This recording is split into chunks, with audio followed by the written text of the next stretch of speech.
Hey, everybody.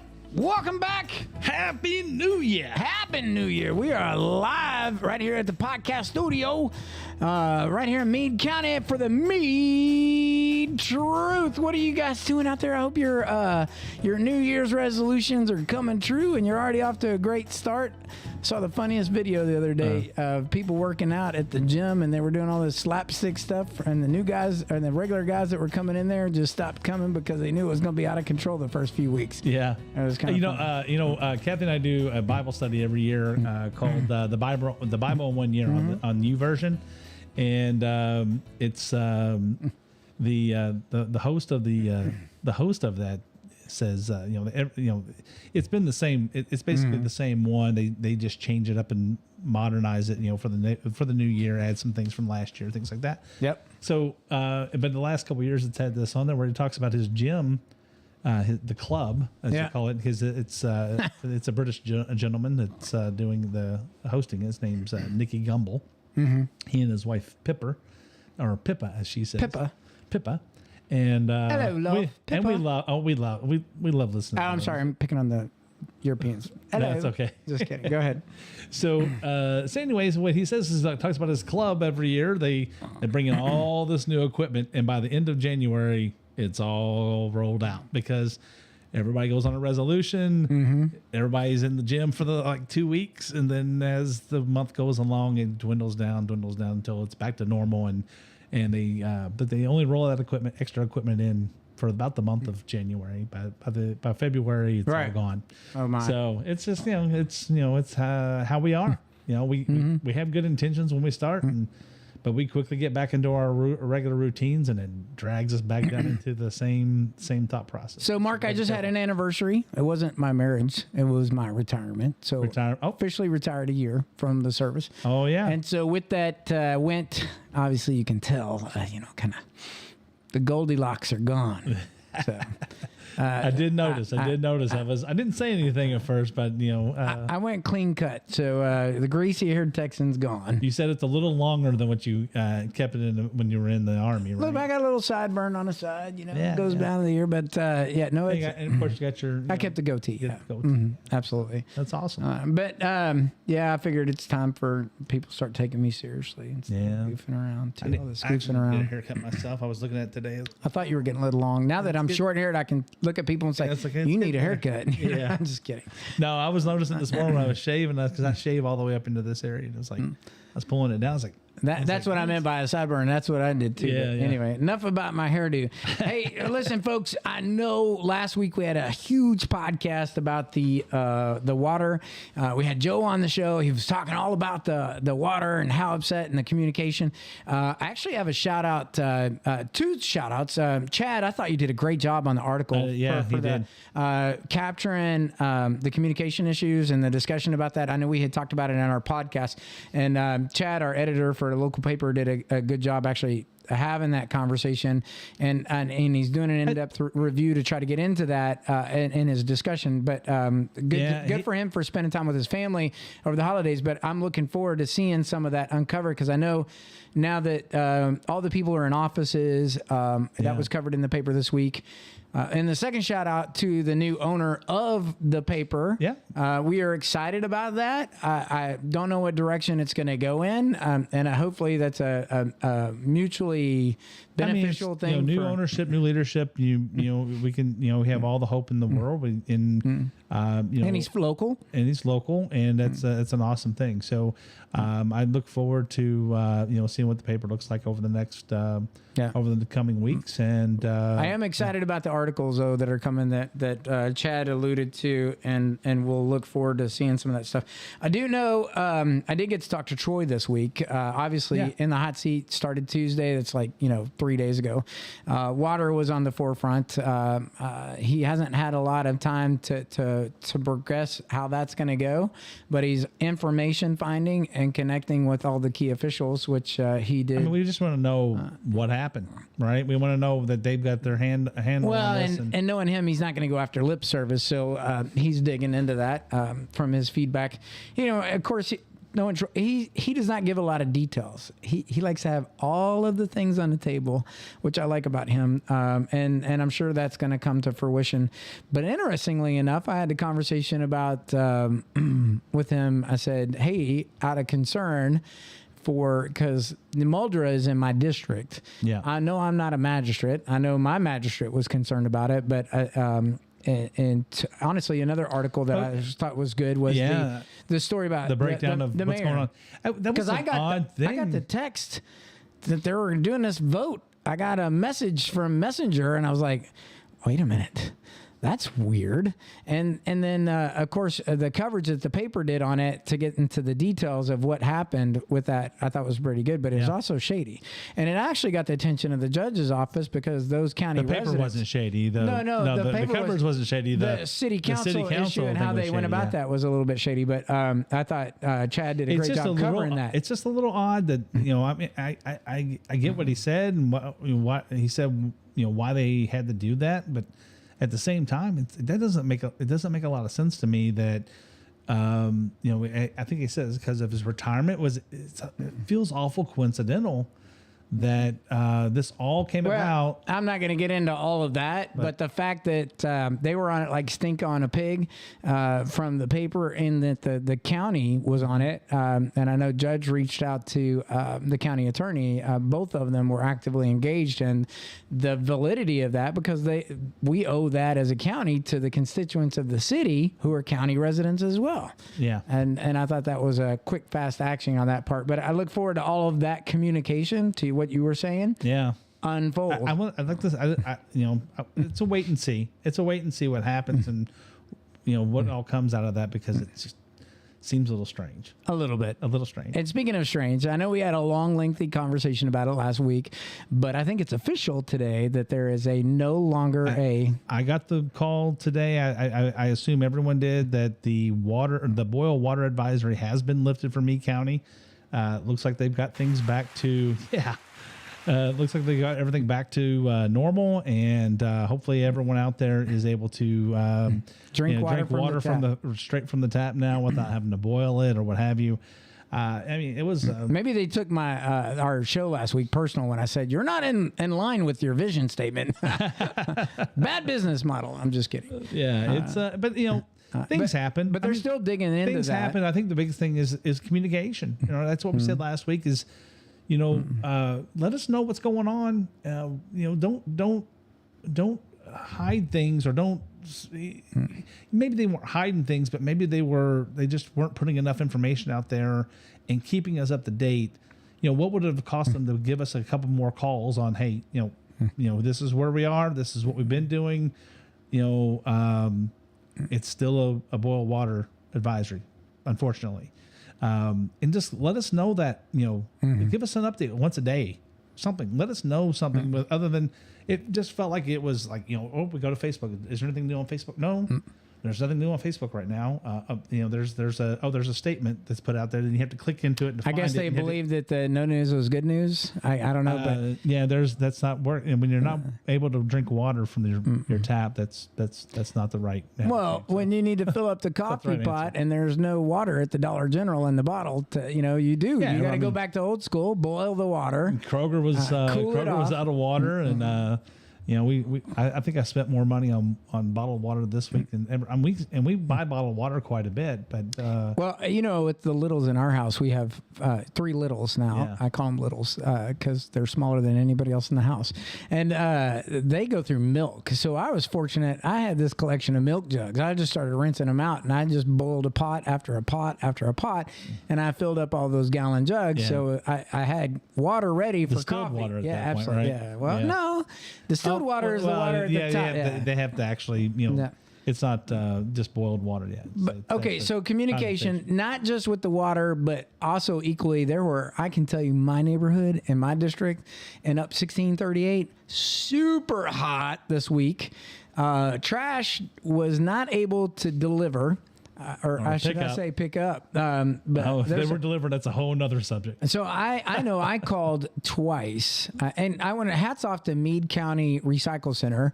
If you're a Meade County resident, you can go there and deliver your trash, your recycles, all that stuff, and you can even dump trash there if you're a resident of Meade County, which is a great feature because I'm telling you, when they didn't come the week after Christmas, and knowing everybody normally has more trash the week after Christmas. Especially when you have littles. Especially because all the boxing and the packaging. By the way, I was so prepared. I had the chainsaw ready to rip some of those packages open. The Chinese do such a great job making sure you can't steal the toy from the box. Yeah. But anyway, they didn't come. They said they were back on a normal route. And what they ended up... They called us and told us that everything's going to be normal, and then it wasn't normal for everyone. No, brother. I mean, that's unfortunate again.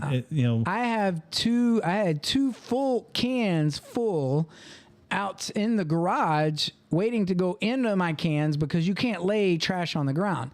So this was my story I was going to tell you earlier, as I had a little secret that most people didn't even know. You can't leave trash on the ground when they come. Yeah, because they don't pick it up. They won't pick it up. Yeah. Well, I called yesterday why they didn't pick up, and they said they were going to, Mr. Lake, we're going to send somebody out. They're coming out. They're coming out today. They're scheduled to pick you up today. And I said, great, because I have trash in the garage. They didn't say nothing. I highlighted the fact that my entire neighborhood is overflowing. Are you going to have an extra person on the truck to pick up trash that may fall out? And they said, oh, yes, Mr. Lake, we're going to have an extra person. Well, they didn't come yesterday. So naturally, this morning at 7:30, I call again, and they say, Mr. Lake, you are on schedule to get picked up. And I said, oh, yeah, I believe you like I believe that I'm going to win the lottery this week with the Mega Millions. And he started laughing and chuckling, and he said, Mr. Lake, we want you to fill your trash cans to the normal level, which I took a couple off the top. And you won't believe this, but this is what he told me.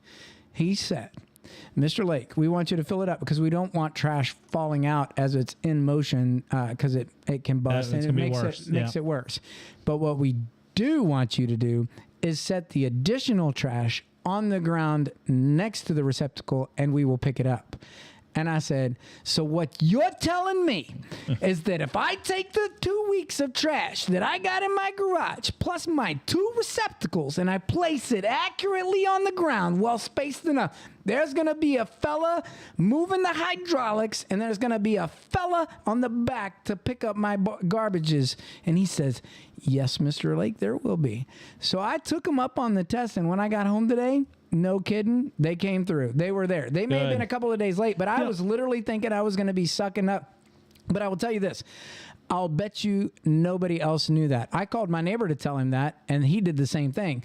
But I couldn't call all of my neighbors and do that because I don't know them all. I mean, I know all the ones around me, but I don't know everybody in my district.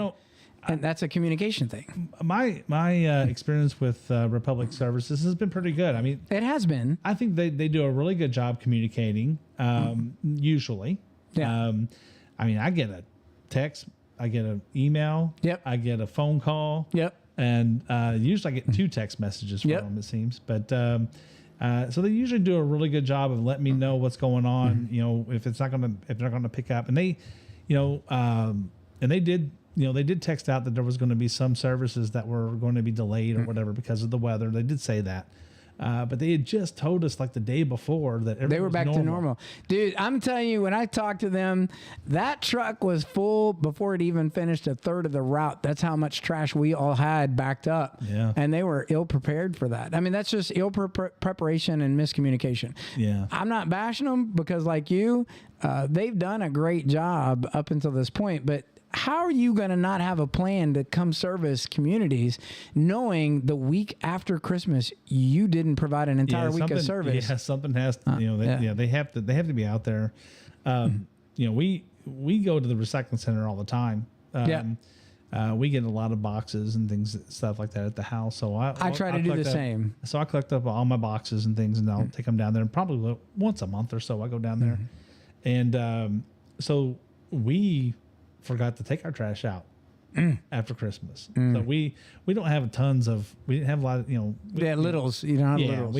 My littles are 22, 20, Yeah. 22, 26, and Pair 30. of PJs, some socks and underwear, and they're good. Yeah, it was like, I got, he got some clothes and stuff from us and some things like that. But it was like, it was, so it was pretty, there was minimal. It's light, yeah. And we woke up, the next morning and we're like, oh yeah, trash was supposed to be. So I think I'm going to be ready for catfishing season because I have so many gallon jugs. We can do trot lines. I think I can get the boys to learn how to do. I don't know, but anyway, I digress. But going past, we've talked about the mayor issues. We've talked a lot about communication over the last couple of weeks. I feel great about our outlet or media that we produce to talk about these issues. I'm really excited about what the paper did this week on talking about those issues and getting it out to the viewers that they have. The paper is part of our community. We don't always agree, but it is nice to see what they did this week. I think we've always tried really hard to give them a thumbs up when we feel that they do a good job in covering things. Yes, and it's not always bad. It's just that. Sometimes when it's bad, it's really bad. It's really bad. You liar. No, I'm just kidding. No. I'm not going down the road again. U.S. Speaker of the House, though. That's I think not necessarily a local issue, but for a party, I think we can talk about this tonight. I think so. I was telling you earlier that my opinion is I like to see the process work out. It's not just like a slam dunk. That's right. Right. And so they're on. I was just reading on Google here that they're on their 11th vote right now for the House. Kevin McCarthy has been nominated in 10 in the first 10 rounds, and he has not won. He has not won yet. So it's going to an 11th. It's going to start here soon. It says so. So let's educate a little bit. How many votes do you need to get to the center of? Just kidding. That's more than 3 in this case. So it's like, what is it? 435 members of the House. Is that what it is? Yeah, 435. And so you need 50 plus 1, right? To get. So you have to have someone fit with 51, 50% plus 1 to be speaker. And what it is that there's multiple Republicans. There's, I believe there's a Democrat that's also. So the Democrats are behind the Democrats, but the Republicans are split between 2 or 3 candidates. And there is actually contention amongst the Democratic ranks in order to side with the Republicans to get a Republican nominee, as long as there's some chairs from the Democratic Party. So everybody's trying to make deals. For chair seats. Which now that's the politics, right? But still, this is the process. It is. This is the process. So if they, I don't mind seeing the process work out, and I really don't mind seeing that it's delayed a day or two. I mean, they've already had the omnibus bill that is kind of like crippled them for the first 6-7 months anyway. So let's let people be heard. I've enjoyed listening to some of the speeches myself, but the counter arguments from even the Republican Party. I think last night, I forget what her name was on Hannity. But she was also featured on CNN too, I think, and she's really a firecracker. I mean, she's really one of the ones stirring up the 20 that are really kind of holding things up. Yeah. So I like I said, I also see a point that we just got off of Nancy Pelosi from California, and now we're going to move to Kevin McCarthy from Interesting article California. I read the other day about you remember a lot of folks were leaving California to go to Texas for better lifestyle, yada yada yada. Yeah. There was a story I read just today, as a matter of fact. It identified that there were a large surplus of folks that had done that are now going back to California.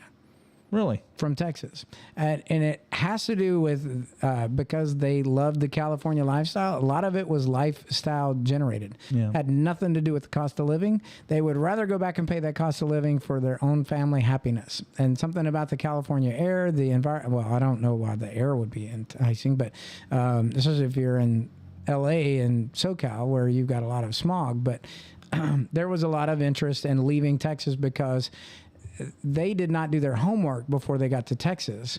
And obviously being a red state, I mean, the other place, it I mean, clashed a lot. they went to two relatively, basically they went to two different states, right? They went to Texas, and they also went to Florida.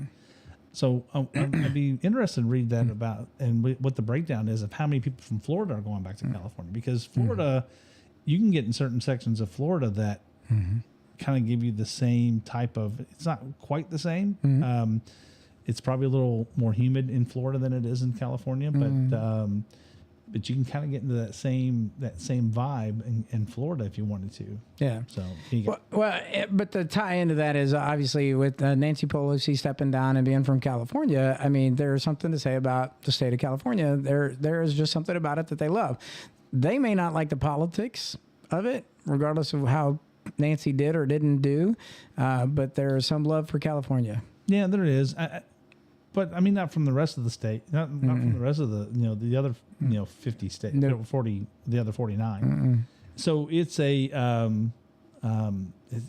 it's I just think that it's when you talk about diversity and things, it's like it's good to move things like that around. It's like why is Kevin McCarthy up for the why is it so important for Kevin McCarthy to be the next speaker?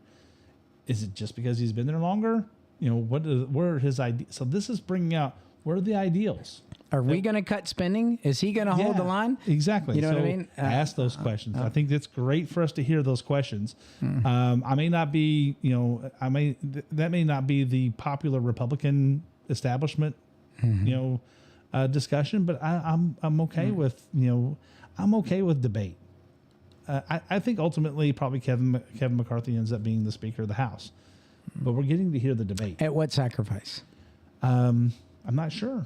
I'm not sure that Kevin McCarthy will be a big sacrifice, but I think that even if one of the other nominees are become the speaker, so why not things give up on the idea of somebody being in the House and look at somebody who's not even in the House? I know where you're going with that. I know that's a conversation we've had, but why not? I mean, it's where's the RNC involved in all of this? And it would definitely be controversial if that happened, that they ultimately selected someone from outside the House of Representatives. Why not the RNC? This is where I go back to the RNC. Where's the RNC in this process? If you truly are trying to unite Republicans and unity of effort, there are the never Trumpers in the Republican Party that are coming up. They don't want to associate themselves with Trump, right? And then there's those who will send firm a fix because the policies that he had, right? But where is the RNC in separating the lines and doing the unification? Because maybe the RNC has an input. I got it. The RNC wasn't elected. These people were elected. They ran for office and all that other stuff. But our RNC is the whole of the sum. They are in touch and in tune with all of the constituents that help these people get elected. I mean, my just from the interest standpoint, it would be interesting to see that happen because it would be historical, right? And so and to understand what happens in history and why things happen, there's a lot of interest there for me. Here's what I'd like to throw out to the RNC and to the GOP. I'm available. If you need a Speaker of the House, I'm available. You can hire me. I'll be glad to come in and I'll set the record straight. I'm a hardliner. It is either in black and white with minimal error. My question is, if you pick somebody from outside of the speakers, outside of the House of Representatives, third in line for the presidency, do they get the full amount of the Speaker of the House, or I'll do it for free, or do you get a? I'll do it for free. Well, I mean, it's a question though, right? It is a good question. Do they? Because right now, a House of Representatives, I can't remember what they make up, $185,000 a year or something like that, or whatever the number is. I'll tell you what it'll do. Speaker of the House gets a staff. They get a budget for the staff and everything else. So I'll take the salary of the chief of staff, and then I'll make the chief of staff's chief of staff my chief of staff. So I'll bump it down all down one. How about that? So you're looking it up, aren't you? I am looking it up.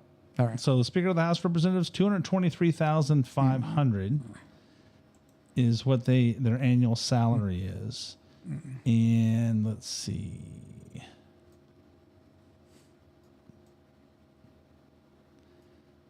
salaries for Congress. So, a regular congressman is basically 182K, something like that. Mm-hmm.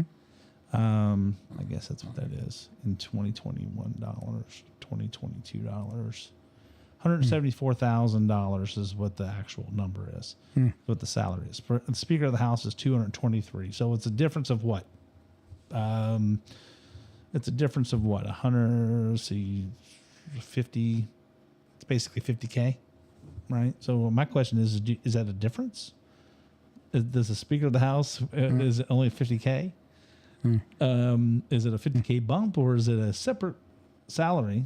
And do you get, and if you're Speaker of the House and the representative from your state, do you get both salaries? Or it's a good question. We should do some homework and come back to that on a new article. What do you think? Yeah, I think so. Anyway, I like asking. Sometimes I like to ask questions. So never know. Just from standpoint, things that are coming up. You talked about locking in the date for the Lincoln Days. Yep. So we're for going the to GOP. Yeah. So right now we're going to do it April 13th. We're just trying to put all of our ducks in a row to make sure that date's going to work. That should be a week after spring break. It should be out past all the Kentucky legislature and things like that. It puts us a month before our primary. So, as of right now, there's nobody else having one on that day. So, so I think that it's going to be a good day. The only thing that's in the RPK schedule is a few monthly meetings. So we're going to have our our Lincoln Day dinner, April 13th. We're going to have it out at Roberts Family Farm. It looks like. Again, we're going to those. The venue and things like that, we're going to look at that and make sure that the numbers still make sense and such, because they, like everyone else, the numbers are going up. People are, they need to make a profit out there. Yep. So they're raising their rates, but we have to take a look and see, make sure it fits. I'm sure it's going to be fine. We're going to be able to work the numbers out for us. And then we have to also, and I have to shore up things with the caterer and make sure that we have our catering, make sure we get our ham from Miss Gail. And so speaking of that and our location, Meade Chamber of Commerce opened up their doors. I know we talked about it on the last podcast, but we had the opportunity, ran into Mr. David Pace, and they're absolutely interested in us coming out and doing a live podcast from the new building. So I'm kind of excited about setting up a remote live and doing that. So hopefully that'll be one of ours in the near soon. With a lot of stuff that we got going on, getting ready for May, I think is when the next vote is for the gubernatorial, isn't it? The May, so it'll be like the third Tuesday in May, I think it is. Is that how it works out? I think so. So, so we'll have, because they definitely get it out past Derby. And so I think it's the third Tuesday of, the primary is going to be the third Tuesday of May. And whatever that date actually is, and we got a lot to choose from. There's a lot of candidates still in the race right now. So, Very good. But I think Friday is the deadline, so we should have. That tomorrow. Tomorrow. Oh, so tomorrow. I can still enter. Oh, what Yeah. the heck was I thinking? Where's that application? I believe tomorrow is. Where's that application? Is the actual deadline for? I think though, to run for governor, you have to have lived here for so long, don't you? Let's see, hold on. I think that you probably qualify. Nah, you got to live here long enough as a resident. Yeah, but I think it's just like 2 years or something like that. So I don't think it's. I didn't declare residency until this last year. Yeah, that's right. So because you were still all doing the military thing until, well, you just said a year ago. It's been 1 year anniversary. Yeah, so basically 1 year is when you declared as a resident, right? So it's another anniversary. A lot of anniversaries when you serve in the military. Yeah. There's an anniversary when you jumped out of a plane. There's an anniversary when you took your first command. All kinds of stuff. When you became a sergeant major, qualifications, filing fees for state boards. Here we go. President. No, this is not. I'm looking for. Yeah, I think it's just 2 years. Or something. I don't think it's a huge number. State senator, state treasurer, secretary of state, county clerk, county attorney, jailer, where's governor, Commonwealth attorney, district judge, circuit judge, Supreme Court judge, state representative, state senator, commissioner of agriculture, auditor of public accounts, attorney general, lieutenant governor. 4-year term. Must be at least 30 years of age and have been a citizen and resident of Kentucky for at least 6 years next preceding his election. Yep, 6 years. Mm-hmm. Lieutenant governor. You only have to be a citizen for 7 years of the U.S. So it's official then. In 6 years from now. Just kidding. I'm just kidding. Us. I enjoy the process and trying to help other people get elected and things. I mean, one of these days I'm going to run for something again. I did run for magistrate back in 2006. I enjoyed that. I enjoyed the process and learning about the process and things. But it also well, let's see what the magistrate is. Hold on, I might be eligible for that. Magistrate is 1 year. Let's see. I'm pretty sure it's just 1 year. Tom retires and he says, "Hey, I'm giving it up." Let's see. Magistrate Justice of the Peace. Time of election must be at least 24 years of age, a citizen of Kentucky, and had resided in the state 2 years and 1 year next preceding his election in the county and district. So I would say that's 3 years. So I think it's just 1 year. It's 1 year in the district, and where you're going to be running and for, then 2 years. 2 years in the state. So you had to be. I'll have both at the same time. Yeah. So good, and it only costs $50 to run. Yeah, it's actually not too bad. You don't have to spend any more money to run a race. None at all. Yeah, it's about. You're probably going to spend at least a couple million for a governor. You're going to spend about $1,500 to $2,000 probably running a magistrate race, maybe more than that. So that's a couple mailers and some signs, and some door knocking and shoes. Don't forget about the shoes. Door knocking is the reason it's only about a couple $1,000s to run in that race is because it's door knocking. You're in a district. It's getting out to know people and making sure they see you at things. And so it probably costs you a few extra bucks here or there, but on top of that, but. Most people can get. Most people run in those races run for $3,000 or less, and so they don't have to do all the reporting and things like that. So, now a county-wide race, those are expensive races. Those you're going to spend probably somewhere between. You're probably going to spend somewhere around $10,000+ to run those races. Judge executive generally is somewhere between 20 and 30. Not this year. No, I mean this year it was like it was Troy's was $90,000 total. It was like $90,000, but between both races. Between both races, and Troy was about 23 of that. So it's there was a lot of money spent on the races, but well, the race is on, and here come Pride in the Backstreet. Just kidding. Well, folks, tonight I think we're at a wrap. We've covered all the topics we wanted to talk about, but I definitely wanted to make sure. It's a little shorter this week than most, I think. But, guys, our next meeting, the Meade County Republican Party, 16th. Is going to be the 16th. So that's Monday night. That's a federal holiday. Is it Martin Luther King Day? It is a federal holiday. I didn't realize that. That's okay. We can still have a meeting. Yeah, we can still meet. Yeah, it's not a problem. We are going to have it here at the headquarters. We're going to maintain this at least one more month out here at Brandenburg Station. So if you've been to one of the last 5 or 6 that we've had, we are going to maintain the same location here for a little while. We may be doing this long term. We don't know. We're trying to work out some details for that. Jeff Hamilton, owner of the New Messenger, come out and join us. Yeah, we'd like to. We would like to have Chad on. We want Chad to come out and join us on the podcast. Chad, all kidding aside, all gripes and complaints and moans and everything else, I'd love to have you come on the show. Yeah, it would just be fun. Talk about any topic you want to. You can pick up old dirt if you wanted to, but I'm looking forward to where the paper might be going and excited about the future. Me too. So come out to the meeting on January 16th It's going to be 7 o'clock here at the Brandenburg Station location. So I look forward to everyone coming out. Again, if you want to give us a call, you can call us at 270-945-3418. That number is still live and active, and we'd love to hear from you. If you have any questions, give us a call. Have a good night, everybody. Good night.